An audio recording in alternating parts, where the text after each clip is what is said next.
17ই October আমরা জুলাই সনদে স্বাক্ষর করেছি। নভেম্বরের 13 তারিখে প্রেসিডেন্সিয়াল অর্ডার হয়েছে, সংবিধান সংস্কার আদেশ। নভেম্বরের 25 তারিখে গণভোটের অর্ডিন্যান্স জারি হয়েছে। ফেব্রুয়ারির 12 তারিখে ইলেকশন হয়েছে, একই দিনে দুটো। তাহলে অক্টোবর, নভেম্বর, ডিসেম্বর, জানুয়ারি, ফেব্রুয়ারি 4 থেকে 5টা মাস এদিক ওদিকের খণ্ডিত দিনগুলো বাদ দিলে কমপক্ষে 4 মাস আপনারা সময় পেয়েছেন বিএনপি বলতে চাই। জিতে চেয়ারে আসার আগ পর্যন্ত একদিনও বলেননি 13 নভেম্বরের গেজেট, রাষ্ট্রপতির আদেশ, সংবিধান বহির্ভূত রাষ্ট্রপতির এখতিয়ার বহির্ভূত, একথা তো একদিনও কখনো বলেন। গণভোট মানেন না তাও বলেন। ক্ষমতায় আসার পরে 4 মাস পরে কেন বললেন? এখানে হচ্ছে রহস্য। আপনারা বলছেন বিরোধী দল জনগণকে বিভ্রান্ত করছে, বিরোধী দলের উপরে ভূত চেপেছে।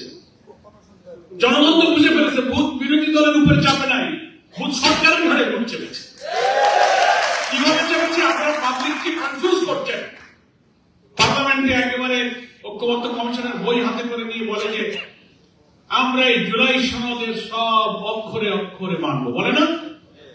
রহস্যটা কি? কিন্তু কোনদিন এই কথা বলতে শুনেছেন? আপনার রেফারেন্ডাম কোনদিন এই কথা বলেনি যে গণভোটে জনগণ যে রায় দিয়েছে, গণভোটের রায় অক্ষরে অক্ষরে মানব, একথা কিন্তু কখনো বলেনি। ফলে গণভোট আর জুলাই সনদকে তারা পার্থক্য করে জনগণের মাঝে বিভ্রান্তি তৈরি করেছে।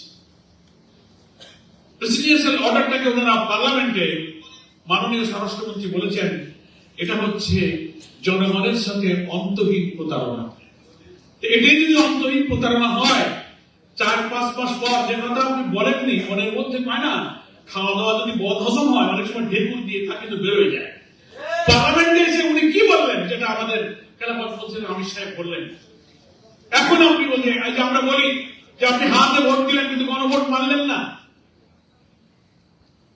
শুভঙ্করের ফাঁকিটা হচ্ছে জুলাই সনদ ওনারা অক্ষর অক্ষরে মানবেন, তার অর্থ হল গুরুত্বপূর্ণ 48টি সাংবিধানিক পরিবর্তনের ব্যাপারে অন্তত 10টা জায়গায় ওনাদের নোট অফ ডিসেন্ট